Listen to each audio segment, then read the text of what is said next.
right, good evening, everybody. It is Thursday night, or as I like to call it, Friday Eve here at Beyond the Airwaves Leveling Up. And since it's Thursday, it's time for one of our toss-up episodes. And for tonight, it's Food Fascinations, and we will be talking about our 30 most well-known food chains that no longer exist today. And I will tell you, a lot of these may be even before my time. It just depends. But Yeah, anyway, well, hmm? if you post it, I'll read it. I know. We'll get to it, I promise. But in the meantime, I got intros to do. Let's see. First and foremost, to my left, we have our master creator, Frodo. Hello, Frodo.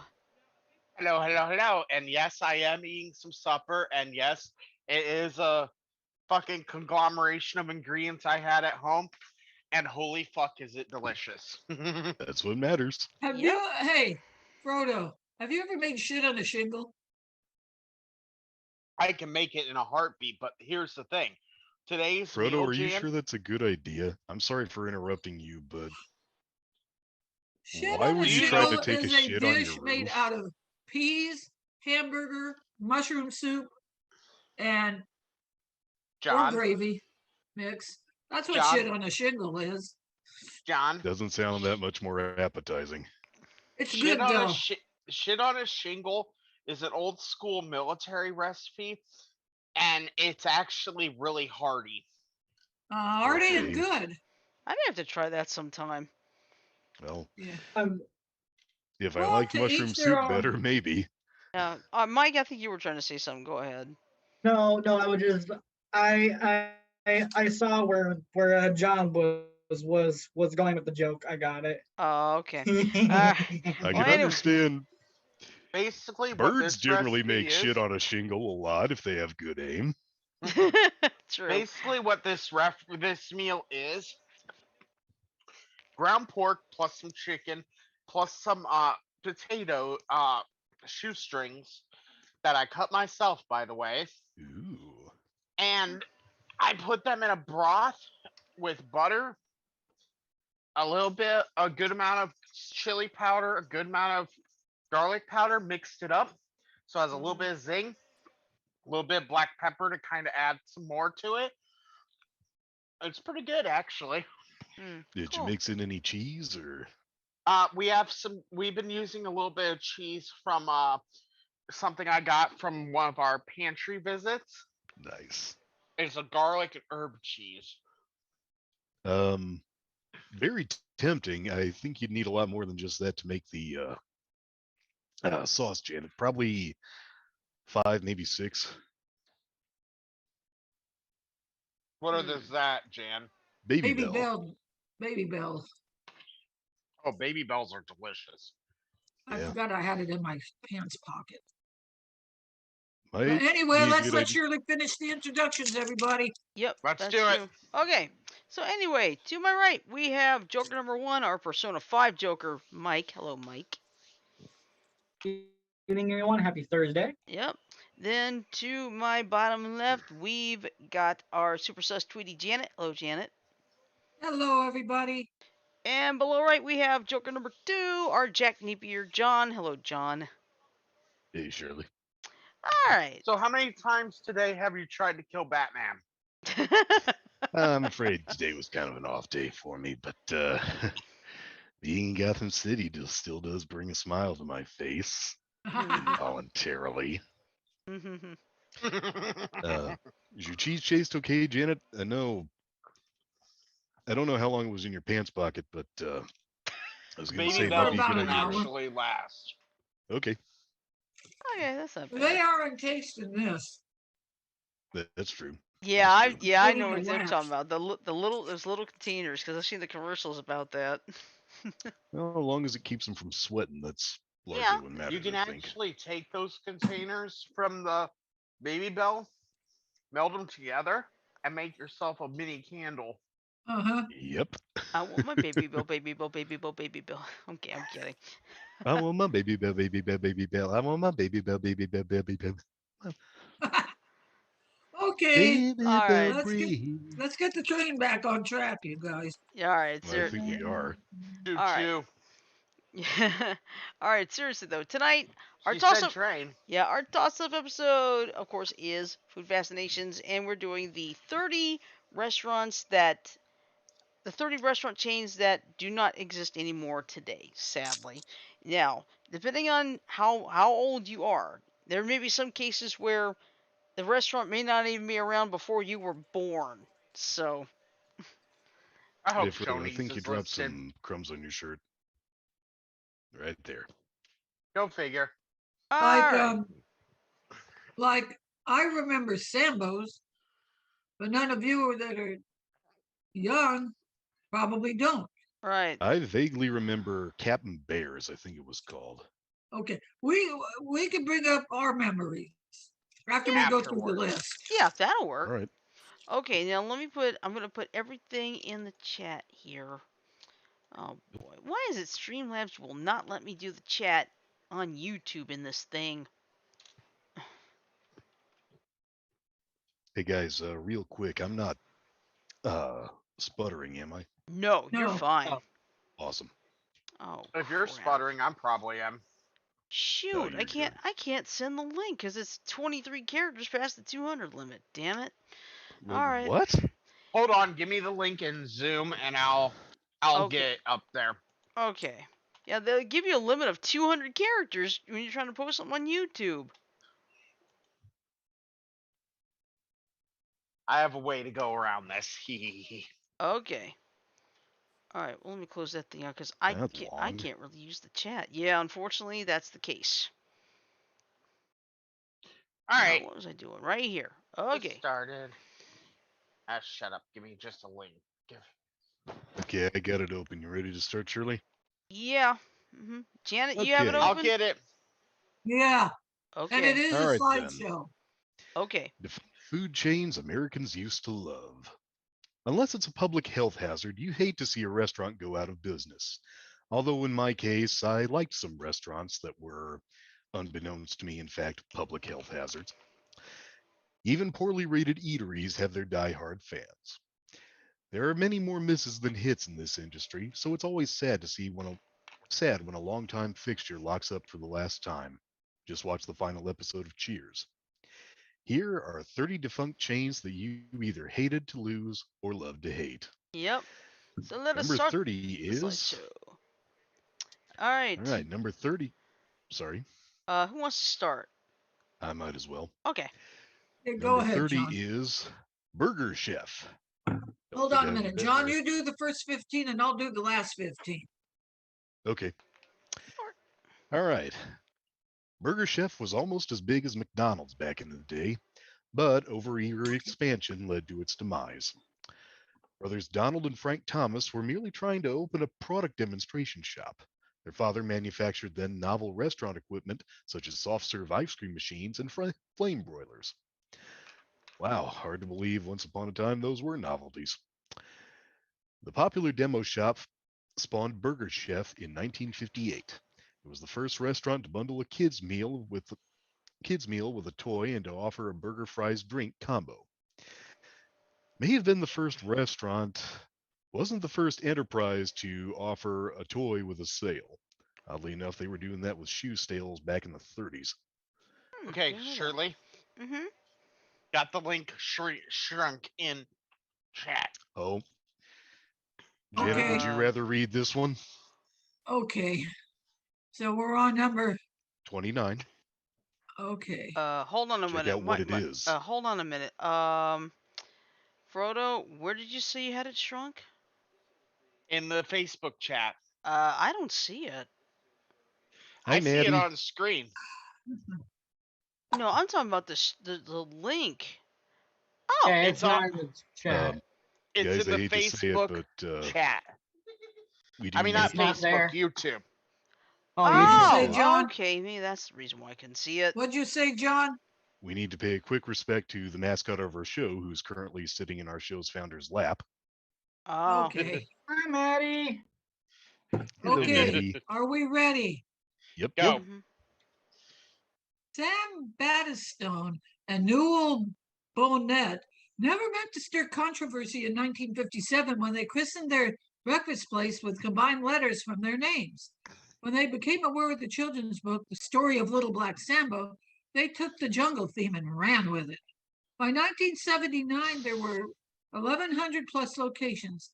The book's title character was actually a dark-skinned Indian boy, but the name Sambo was considered pejorative to African Americans. It didn't help that young Sambo, riding a tiger, was half naked. Even Wow, I didn't. remarkably fluffy pancakes and low prices couldn't overcome widespread protests. Wow, I didn't realize Mowgli felt that way about big cats. Though having grown up with Bagheera and Bagheera's nature, it probably wouldn't be too surprising. Hello, Maddie. Oh, can I read this one? As I remember, Showbiz. All right, go ahead. All right. Showbiz Pizza Place. It was universally adored by kids. It got on parents' last nerve. The concept was basically pizza. The concept was basically pizza served with noisy arcade games and rides on the side.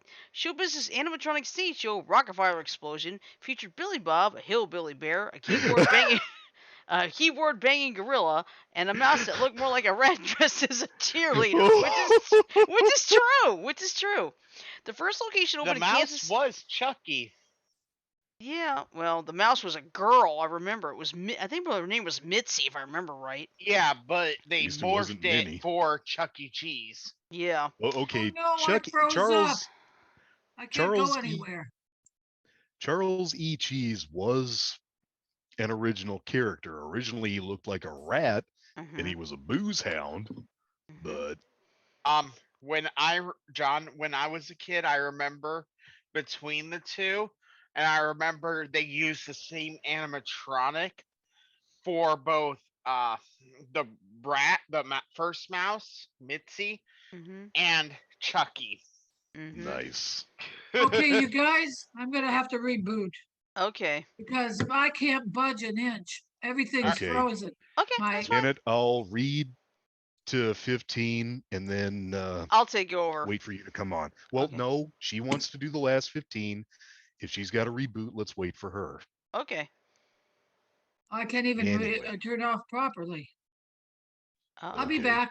Okay. Okay. See you then. All right. So anyway, in that last sentence, the first location opened in Kansas City, Missouri, in 1980. Chuck E. Cheese took over and converted all the Showbiz restaurants between 1988 and 1992. And I will tell you right now, Montgomery had both.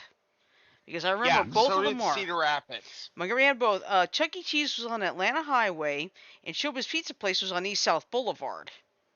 Well, Cedar Rapids had where our Showbiz was, which was, if you know anything about Cedar Rapids, you know that the Kmart East Plaza has been reconstructed recently.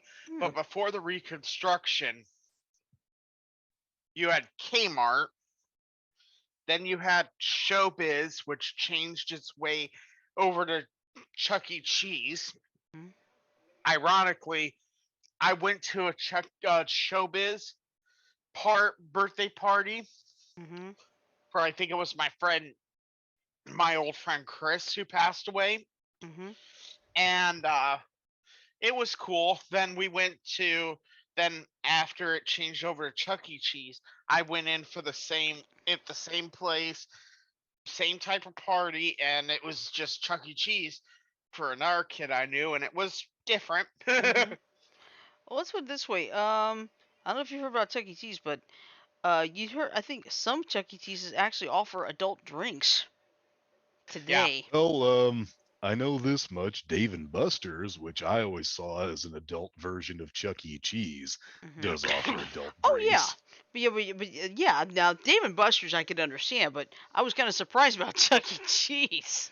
That's well, why. I suspect that might have been an earlier thing, or perhaps a later thing once it became clear that parents really could not stomach having dinner at a Chuck E. Cheese. Yeah, that's possible. Anyway, shall we move on to 27?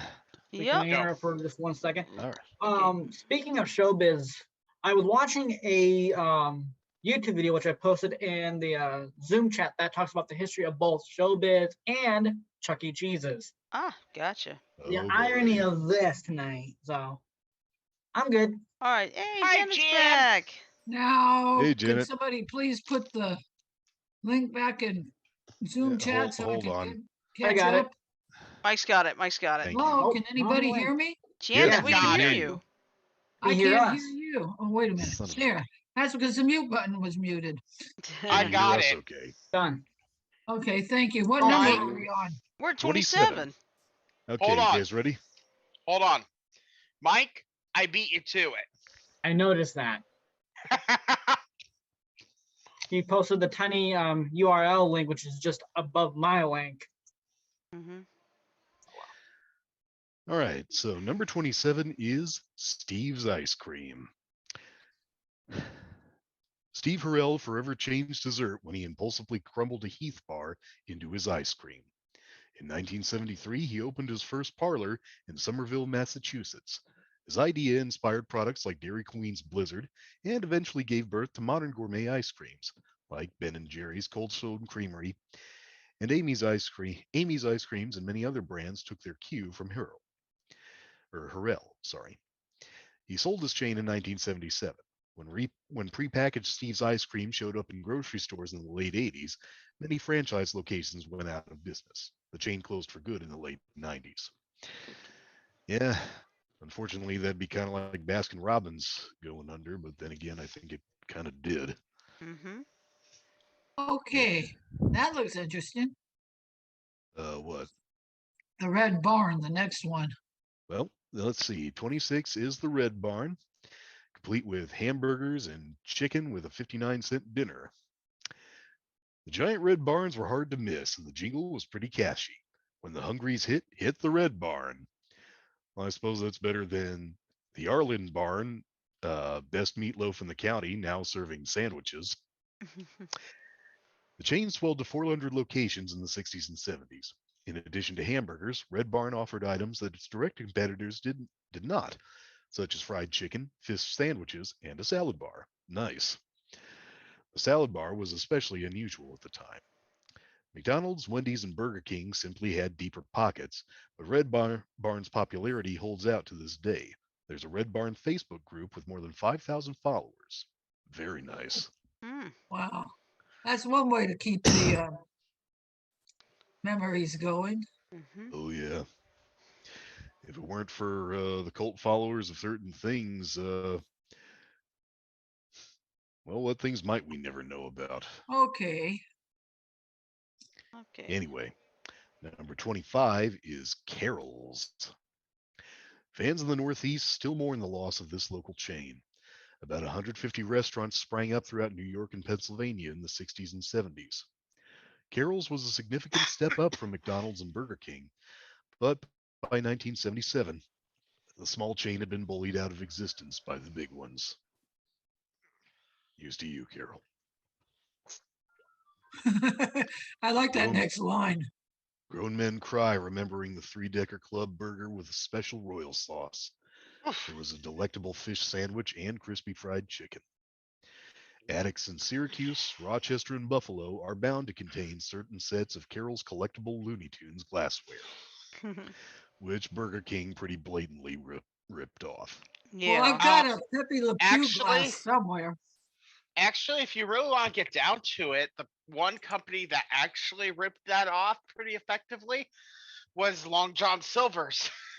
True. Nice. If you don't remember the Nina Pinta and Santa Maria Mm-hmm. mugs they had, I actually have the Nina somewhere here. I Okay, wonder if any of next. them watched Adam Ruins Columbus. I don't know. All right. Let's Anyway, let's get on. sorry. Shall we? Number Next. 24 is the Fashion Cafe. This one's complicated. Entrepreneurs Tommaso and Francesco Butti coaxed four leggy supermodels into pretending that they were major investors. The first of 8 locations worldwide opened in Manhattan in 1995. Even with Naomi Campbell's fish and chips recipe and the Versace's ever so coolly sipping cocktails in the lounge, the Butti brothers' 2000 indictment for fraud killed the concept. Wow.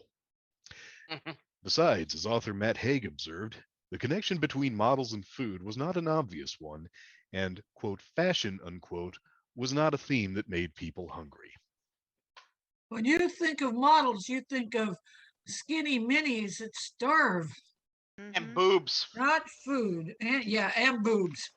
Yeah. It's like Hey, what was the Frodo. thing that oh, what was that thing that what was it? It was Bruce Willis and two other actors. I think Sylvester Stallone was one of them. What was it, like All Star Cafe or something? Yeah, Speaking I of think Bruce so. Willis, Mhm. Shirley, Yeah. Frodo, you made me think of this.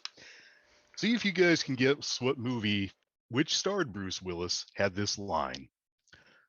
All right, boys, you got any last words? Uh, yeah, butt cheeks. Yeah, Beavis and Butthead do and America. boobs. All right, let's go on. All We right, could talk Beavis and Butthead after. All right. all right. Number 23, Shoals Colonial Cafeteria. Wow, if it's like Colonial America, I'm not surprised that went under. Anyway, Shoals was wildly popular with government workers, tourists, and school kids and teachers on field trips. It wasn't unusual to see charter buses lined up outside. Shoals famously served customers of all races long before the civil rights movement. It employed immigrants right along with Shoal extended family members. Clergy or other officials of any religion ate for free, and the restaurants were very involved with feeding the homeless. I can sort of see why they went under, especially if they went overboard on that. The last location closed in 2001 because of rising rent and a sharp drop in traffic after 9/11. Mm. That was very, very great. I just wish it didn't have to close back in Yeah. 2001. Yeah, we'll see. It says ahead of its time, but couldn't keep up. Right. Yeah. The thing of it is, it was great that they were feeding the homeless and letting uh, religious officials eat free, but that kind of thing can and does drain your profits. That's If you true. drain the profits, you can't stay in business. Mhm. Right. All Okay, right. next. Next up is number 22, Beefsteak Charlies. Oh, The lovely. original Beefsteak Charlies in New York City dated to 1910. Restaurateur Larry Ellman liked the name and appropriated it when he discovered that it wasn't trademarked. He grew his own concept to 60 East Coast locations in the 70s and 80s before selling it in 1987. It went belly up 2 years later. Nice. How Beefsteak Charlie's ever turned a profit is anyone's guess. Bigger than your head steaks went for rock bottom prices. The salad bar, which included shrimp cocktail, was all you can eat. Not only that, but beer, wine, and sangria were free and unlimited. Jeez, no You wonder. know, No wonder they I suck. bet that's what the restaurants in heaven are like. Probably.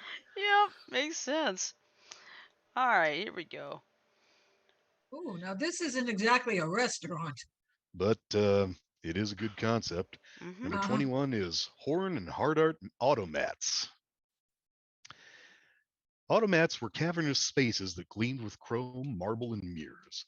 There was such a wide variety of foods that browsing the machines and steaming buffet tables took longer than eating the meal. Once you deposited your coins and plucked a sandwich or slice of pie from the little glass compartment, a pair of hands mysteriously appeared with its replacement. Automats declined as more people moved to the suburbs and fast food chains cropped up. The last Horn and Hardart, located in New York City, closed in 1991. It is represented in the Smithsonian Institution. And what's Very They have amazing? nice. something. They have something similar to the automat in Japan.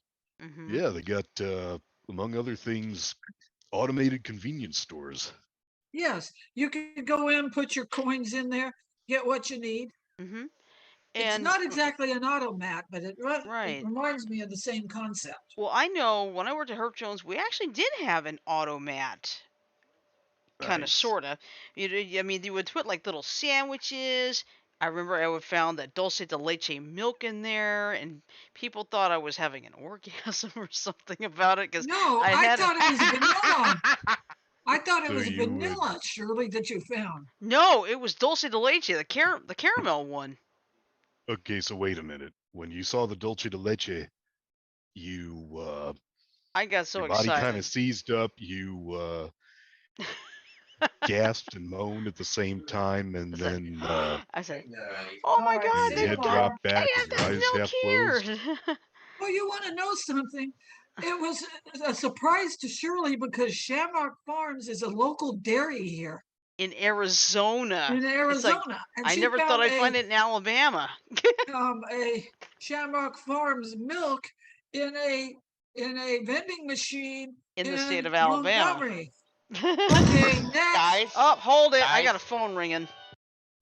guys, after this article's done, I have a funny article for y'all. Okay, that'll work. Anyway, let's And move on Frodo, then. thanks for straightening out my computer. At least Yeah. got it usable so I can. Hey, Now before we there's go All on, just right. one before we go more on, thing I need. I hate to drop the topic just for 1 second. Has anybody been getting calls from this thing called Dynata? No, No. not me. I've been getting like 3 times tonight. I don't know what the hell it is, and I'm gonna find a way to block it. Okay, move on. Okay. Real quick before we do this, I had planned to do this at number 22, but I think I need to make a quick mention of this since I'm reading. I don't know how many of you have seen our BTA page. I was informed today that an obscure rapper who called herself Imani22 has died at the age of 22. Who did? Rapper named Imani22. That's her stage name. The cause of death wasn't released, though it's been circulating that she died in a car accident. But she was 22 years old when she died. So if you think of it, raise your glasses and toast her, because that is way too young to go. Mm-hmm. Cheers. Anyway, having said that, number 20 is Chicken George. Sounds like what Curious George would become if either he were put in a chicken costume or fell into a deep fryer. Oh, ouch. Anyway, this, well, hopefully you went quick there. This Baltimore based fast food chain had 6 locations over about 12 years. It was the largest fast food chain under African American ownership in the country at the time. It was sold twice before going bankrupt in 1991. Founder Theodore Holmes spent a small fortune developing the menu and ensuring quality. Besides chicken, the chain served gumbo, fish and chips, greens, biscuits, and other soul foods. Chicken George was a character in the 1997 ABC miniseries Roots, which was based on a novel about slavery by Alex Haley. Hmm. All right, moving into the teens now. Number 19, we have Minnie Pearl's Chicken, which included chicken rolls, looks like. Oh, come on. That means I gotta go into Steam proper and re-download everything. Don't worry about it right now. It's fine. I'm not. Okay, go Anyway, ahead. in the late 60s, John J. Hooker, a Nashville attorney, envied the success of Kentucky Fried Chicken. He dialed Okay, up hold many. on 1 second. John Yes. J. Hooker?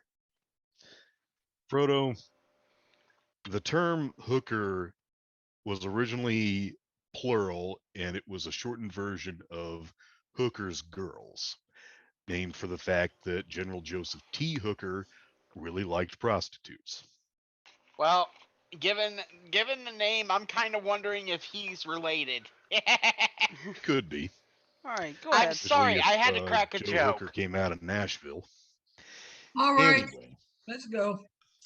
in the late 60s, John J. Hooker, a Nashville attorney, envied the success of Kentucky Fried Chicken. He dialed up Minnie Pearl, whose claims to fame were the Grand Ole Opry, the TV show Hee Haw, and the price tag perpetually dangling from her hat. The chicken box was dotted with yellow daisies and featured a picture of Cousin Minnie displaying a drumstick. By all accounts, the chicken was salty. It came with biscuits, honey packets, and moist towelettes. When Hooker and his partners were investigated for financial wrongdoing, the 567 restaurants started closing. You mentioned salty. It's like, holy cow. What were they talking about a Yeah, lot in the news? Salt! Yep. Today. I don't think I want to eat salty chicken, so Yeah, me too. I have to watch my intake anyway, but I can't stand it when it's super salty. If you get my drift, I hate it. Yeah. Super salty is an irritant, especially my wife hates too much salt, but I don't use huge amounts of salt, do I, honey? Yeah, it just depends. When you're cooking at home, yeah, you don't use a lot of salt. But when you eat out, that's the big problem. Yeah. Well, here's the thing. I know how to control my salt, and Mhm. like, um, So do I. here's the thing. I'll be right back. Okay. I don't use iodized salt because iodine actually reduces the flavor of the salt. Okay. Mhm. Yeah, iodine is essential if you want to prevent goiter, but it's not a huge amount that's necessary. You're talking maybe 15 milligrams. Mhm. I generally, and this is not a sponsorship from Hy-Vee, it's the cheapest one I could find, Yeah. but I use Sea salt. sea salt Nice. grinders Mhm. because this provides you with the good salty punch, but you don't need to use as much. Like for mac and cheese or something, I won't even touch this. For my meal today, 6 grinds. That's all I used. Yeah. In other words, you just use enough to give you the flavor, Yep. which that's fine. All That's right. no big deal. Okay. Oh yeah. Let's move on, shall Okay. we? Number 18, Wimpy Grills. Guess this is what Jethro Tull was talking about when they sang "Take You to the Cinema and Leave You in a Wimpy Bar." I got it.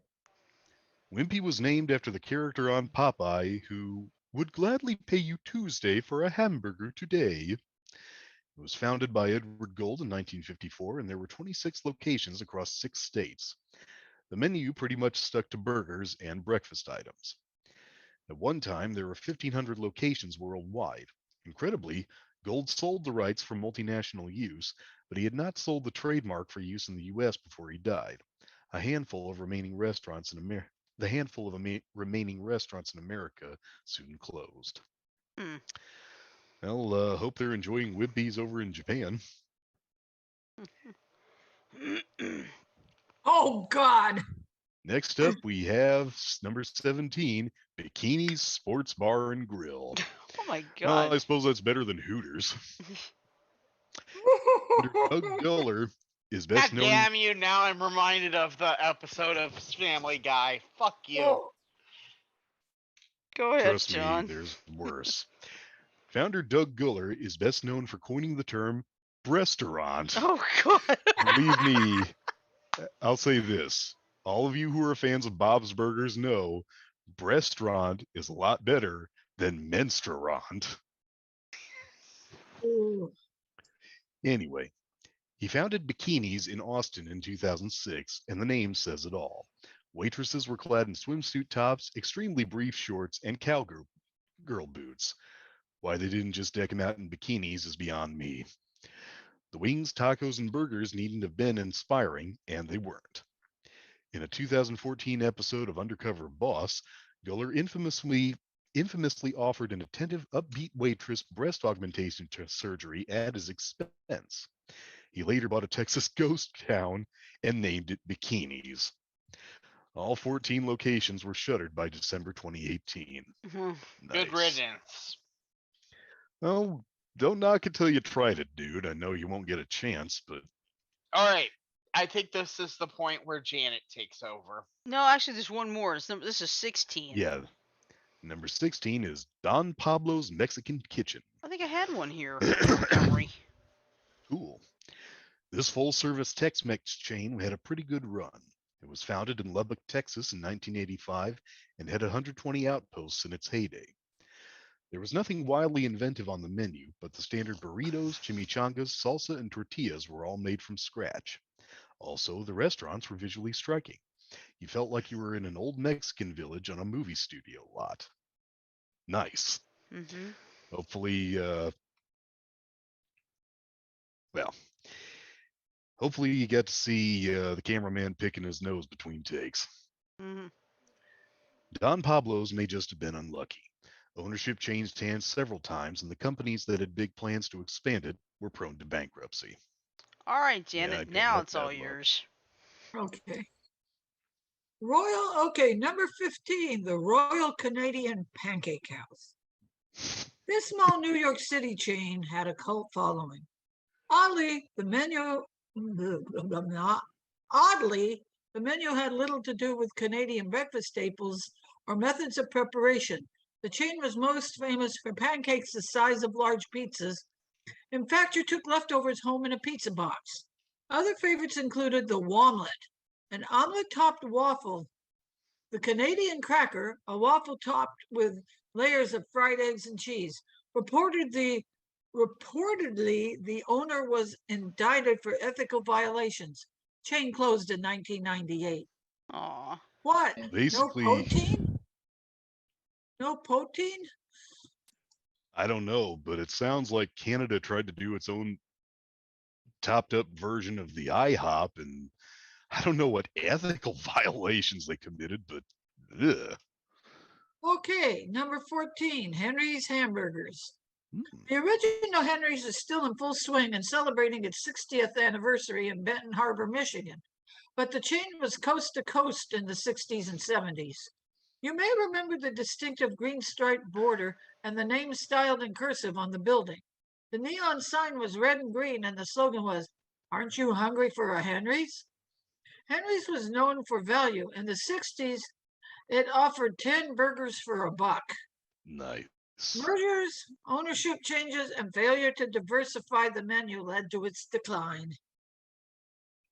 Can't win them all. Nope. Okay. Number 13, White Tower Hamburgers.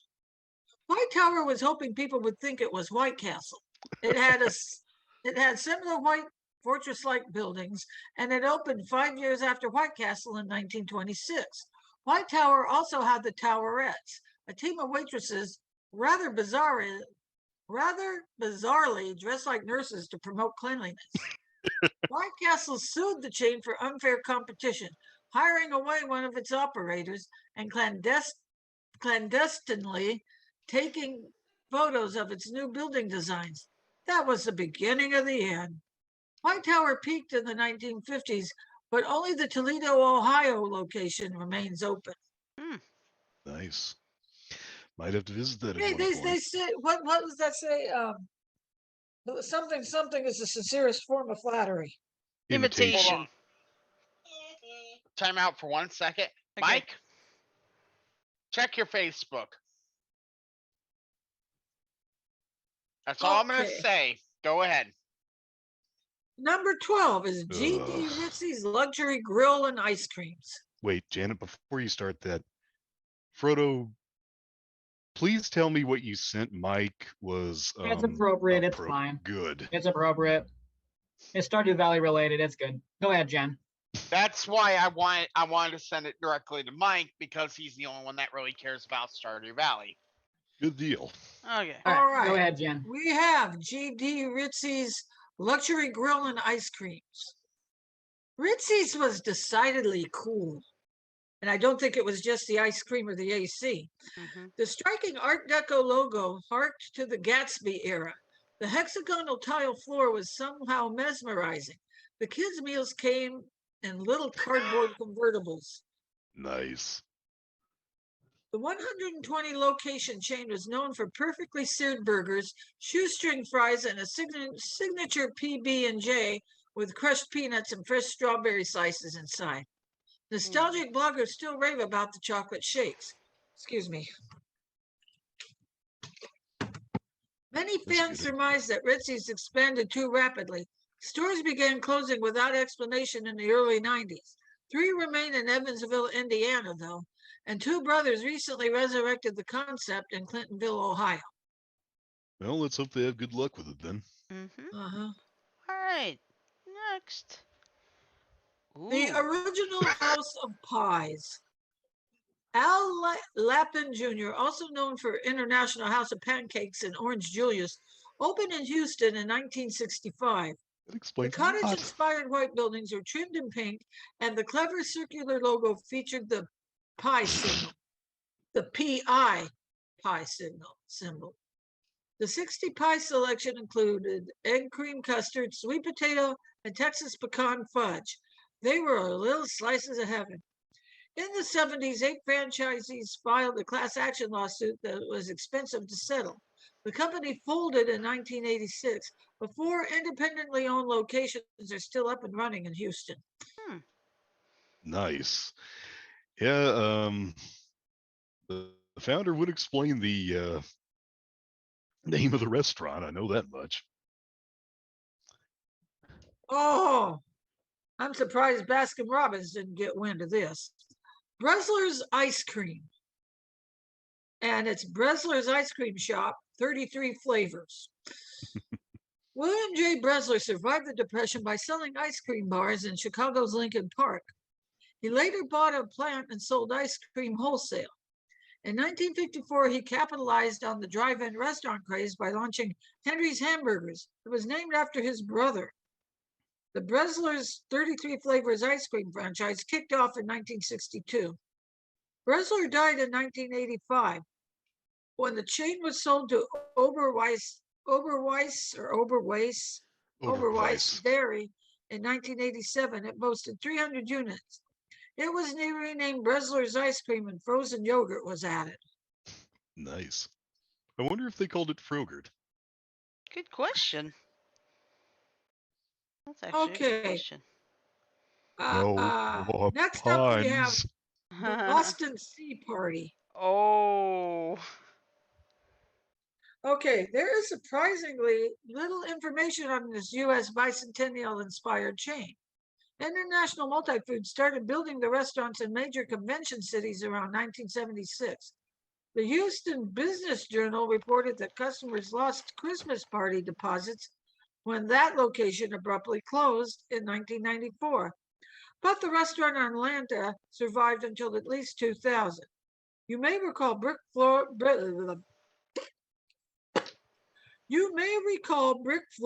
white linen, and candlelight. The servers dressed like Betsy Ross or Paul Revere. Diners chose from live Maine lobster, filet mignon, or fresh grilled fish, and rated an all-you-can-eat buffet. Why do I have a feeling staffing problems were the reason that place closed? Probably. Could be. Oh my god. Oh, God. Number 8 is Kookaroo California Kitchen. To their credit, the 2 Los Angeles restaurateurs who founded the chain in 1988 offered high-quality, low-calorie chicken when competitors were frying it. Kookaroo, named after a rooster's crow, seemed promising when it went public in the 90s. The skinless chicken was marinated in vegetable oil and broiled.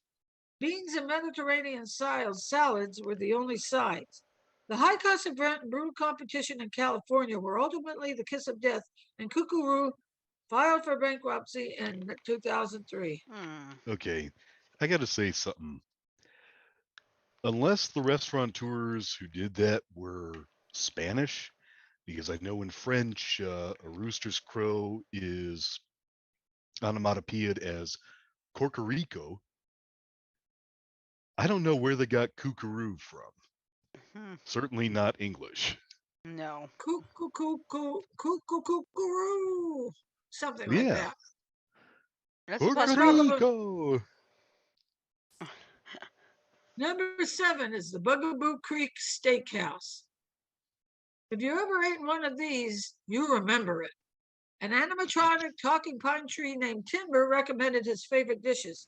Creepy moose and buffalo heads suddenly started telling the history of Canada or singing old-time songs as you bit into your steak. A raccoon suddenly poked its head from a fake tree stump and eyeballed you. Oh, God. Understandably, adult... Hold it, Frodo. Keep reading, Janet. Understandably, adult beverages sold briskly at Bugaboo Creek. The chain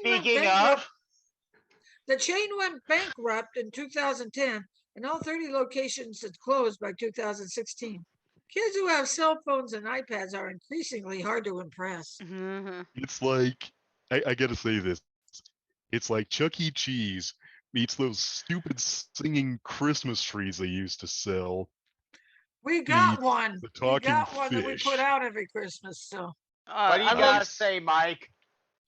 What the fuck?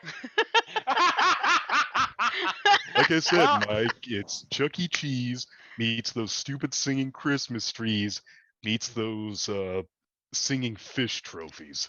Yeah, I love the Anyone? I love the caption under the picture. Say bugabye to this chain. Yeah. Okay, I okay, gotta say, I'm ready. anyone Okay, need hold on. some? No, Not yet. I'm good. Oh. All right. Go ahead, Dan. I'll Oh, explain that boy. in a minute. Number 6 is Pup and Taco. Please tell me that's not an indication of what they put in their tacos. First of all, the name is unfortunate and could easily be misconstrued. That may explain why it found its way into movies and Johnny Carson's monologues. Pup and Taco opened in Long Beach, California in 1956. It served traditional drive-in fare with tacos and pastrami sandwiches thrown in. It wasn't officially branded until 1965, and the pup represented the wiener in a hot dog.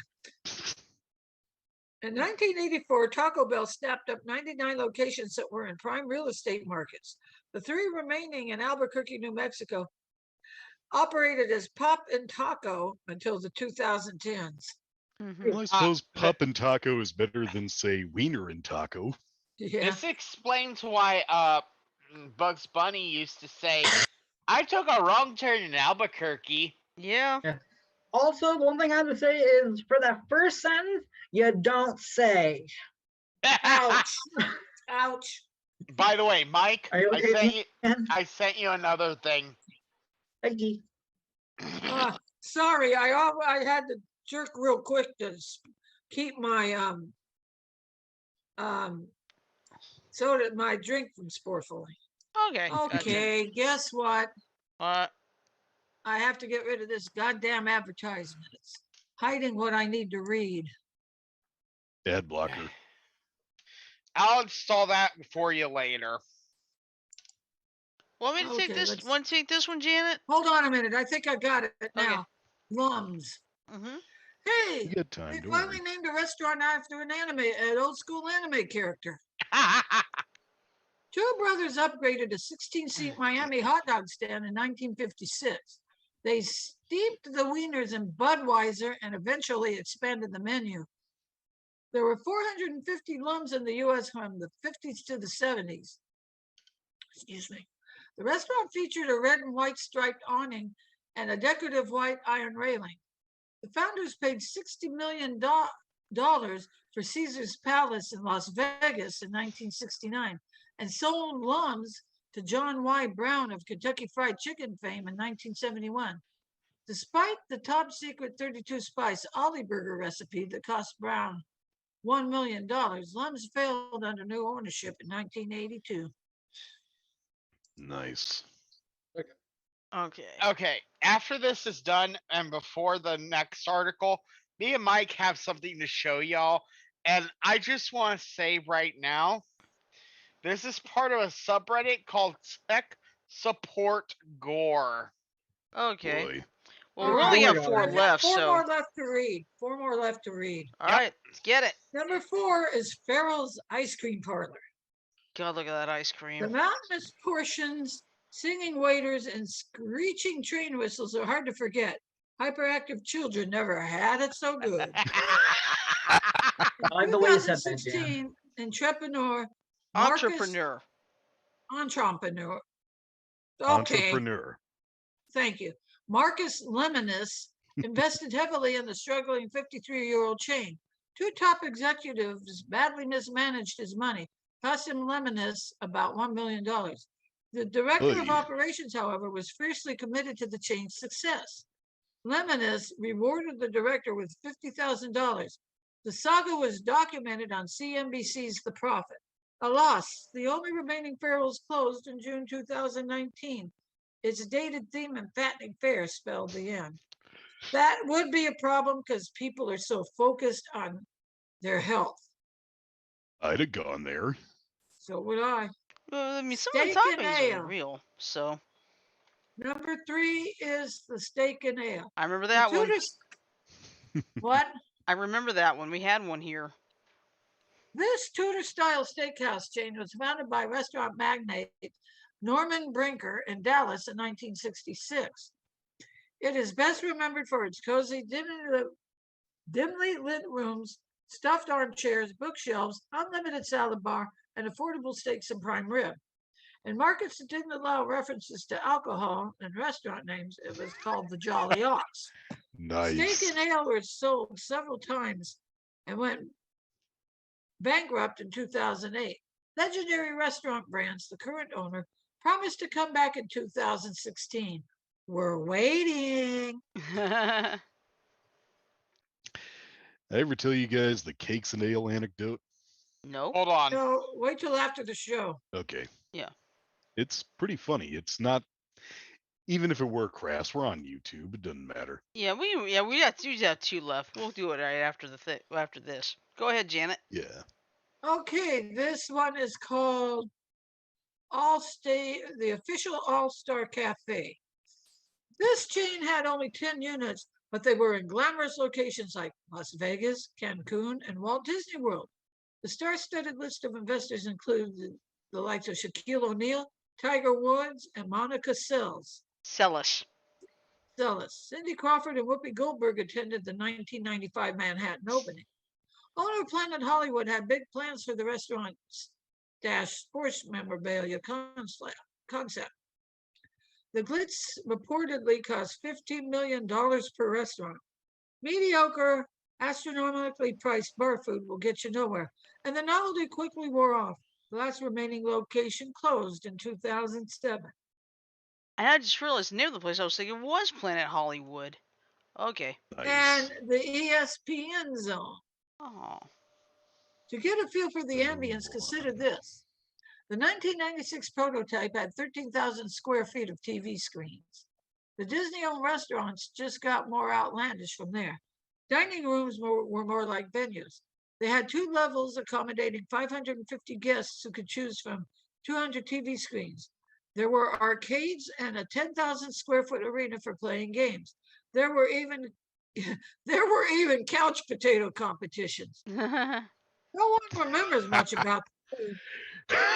Started closing the restaurants in 2010. They may have been a casualty of the recession. That makes sense. Actually, All I right. think they were more a casualty of the fact that, like they said, no one remembers much about the food. Okay, I got the Shirley, Yes. go to the next article. We're not going to read it, but remember Well, these we can restaurants? say that for next time. Yeah. They're still hanging on. Janet, we can save it from next time. It'll work. Right. Can Yeah, you we can All save right. that one for next post it for me? Janet, when we need to do it now, it'll be fine. I'll see it. Okay. Don't worry. By the way, next, Shirley, I'm putting something in the Zoom chat. I want you to Okay. pop it up on the view, and I Okay. want some commentary on this. Okay, hold on. I Okay, gotta while take a you're look doing at that, it. Janet, guys, you still interested in the cakes and ale anecdote? Yeah. Go Yeah. ahead. Okay. time. Real quick. This may or may not be true, but the story, it's kind of an urban legend over in England. The story is this. At a military school that was founded in the Middle Ages, the students were in their final exams one day in probably June, when all of a sudden a student gets up in the middle of a test, walks up to his proctor, and asks the proctor for cakes and ale. Proctor has no idea what's going on, so he takes him to the headmaster, and the student explains that the school had a rule from back when it was founded that if the students were held in exams for longer than X number of hours, which they were for the final exams, the school was required to provide them with cakes and ale. Ooh. They couldn't really get out of it, so they got even in their own way. They settled on giving him hamburgers and Coke. Then, citing another old rule, fined the student 8 shillings for not wearing his ceremonial sword. Nice, Cute. yes. All right. Yes. Okay, I've got it. I've got it, Frodo. Let me get the screen up. Scene up, you mean? Yep. Ah, damn it. I hate it when it do that. Hold When on. it does what? When I click on something, it goes to something else. I hate it when it does that to me. All the time. Okay, let's go over here. Alright, there it is. All right, give me a minute. I'm just waiting for it to switch over on YouTube because I can't see it. Okay. Okay, now I want to ask y'all: can you see this? Yes. Is the beauty of a touchpad he found at the thrift store? Yeah. Yes, I can. Now let me ask y'all: how the fuck does that happen? Over a very long period of time, Yeah, has to or be. by coating your fingertips in a plastic caustic substance. Mm-hmm. Acetone, maybe? Oh, God. Plastic Acetone. dissolving grease. What exactly happened to his touchpad? It's worn right through, Janet. Mm-hmm. That's what Ah. your so for anyone that's interested, that's what your touchpad looks like underneath the lacquer layer that's on top of it. That lacquer layer doesn't impede its process because what you see there, those little Excuse parts me. of the printed circuit board, Mhm. those sense where your finger is. Okay? Yeah. Now, for it to get that bad, you either had to have fucking fingertips with texture of fucking sandpaper, Well, that comment. Mm-hmm. Or or to use it exclusively for near several years. or acetone. That's true. Either way. And this is an older computer given the fact that it looks It looks nasty, period. first that's true, but most computers out nowadays do not have a exclusive disable the damn touchpad button. Yeah, you would have to Is it? you'd have to jump through hoops to get the touchpad disabled. Yeah. Please tell me the button is actually labeled "Disable the damn touchpad." It pretty much is. If you look just above where the touchpad is, that button there, that's what I'm talking about. Oh, okay. Yeah, but I don't. I just see the little symbol. I don't see text reading "Disable the damn touchpad." But no, that's what it is. It's a disable the fucking touchpad button. Mm-hmm. See, I hope when he bought that, he put that sticker he put a sticker saying that over the touchpad button. And now I've got another thing that's gonna try and get everyone to laugh. Okay. Okay. An onion story. This isn't about the time you accidentally ate onions on your quarter pounder, is it? No. Good. TheOnion.com. Go ahead, Shirley, and read it. Okay. Okay, now this is the onion, so here we go. This is Megan. not real. Yeah, remember that. Yeah, remember this, folks. This is not a real story. All right, Megan Fox worried Satire. Machine Gun Kelly only with her to meet Transformers. Oh God, I may laugh through Nice. this whole story. Let's see. Los Angeles, plagued by thoughts that her new boyfriend might be using her, Megan Fox confirmed Thursday that she was worried Machine Gun Kelly was only with her to meet the Transformers. He said he loves me, but it's hard to feel secure when he spends half the time asking when he's going to meet Bumblebee and Optimus Prime, said Fox, who noted that although she had explained to him multiple times that the Autobots were more of work friends than friends, the rapper had persisted in dropping hints like, I'm throwing a party I think Megatron would love, or do you know what restaurants Ironheart Fahrenheit likes to eat at. Sometimes it feels like we're talking that he's not even listening to me. He's just waiting for a chance for me to stop talking so he can ask if I have Shockwave or Laserbeak's number, which is super awkward because I wasn't even in that third film. It's just really going to suck if I find out the Transformers are what he's been after this whole time, especially because that's the reason my marriage ended. At press time, Machine Gun Kelly told reporters that he was worried Fox was only with him to attend the Ohio Hip Hop Awards. Nice. I figured that would be a good one to end today's episode on. I Just I some agree. think you did laughs, well. some Yeah, we laughs, needed some it. fucking goofy. Oh, just wait for tomorrow. We're really gonna get goofy. Yep. Yeah. So, reminder to everyone, tomorrow is game day as usual, and Mhm. tomorrow we are playing non-friendly, family-friendly Cards Against Humanity. In other So we're words, gonna the be able to, regular version. which means we're gonna get dirty. Dirty. I'm gonna get dirty. By the way, Janet, are you all right? Yeah. I'm fine. I'm just listening. I don't have any constructive input, so I'm just letting everybody else talk. Oh, Okay. okay. And I am a little tired.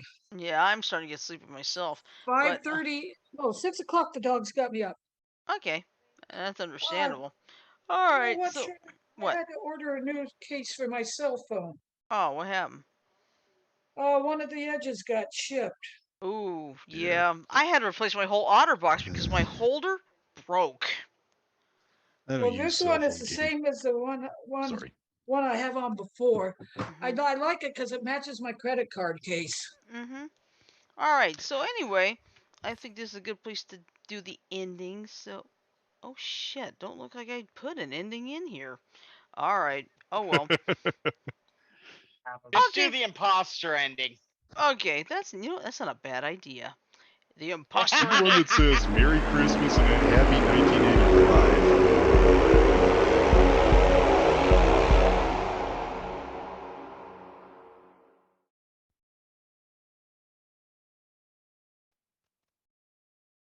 He There threw we you go. What you All away. want to right. hear when you're dealing with somebody else's computer. All right. So anyway, I'm just gonna say this. Love, peace, and chicken grease. Everybody have a great night. Sleep well. Stay safe. Stay warm or stay cool wherever you are. Well, I go to sleep with two fans on me, and Yeah, then a well, summer nightgown on top of it. we'll start on Saturday night. I may not need a thing. 49 degrees. All right. All right. So anyway, everybody have a great night. We'll see you tomorrow for Cards Against Humanity, and we're going all out with it too. 2 hours. Oh. All right. So night, everybody.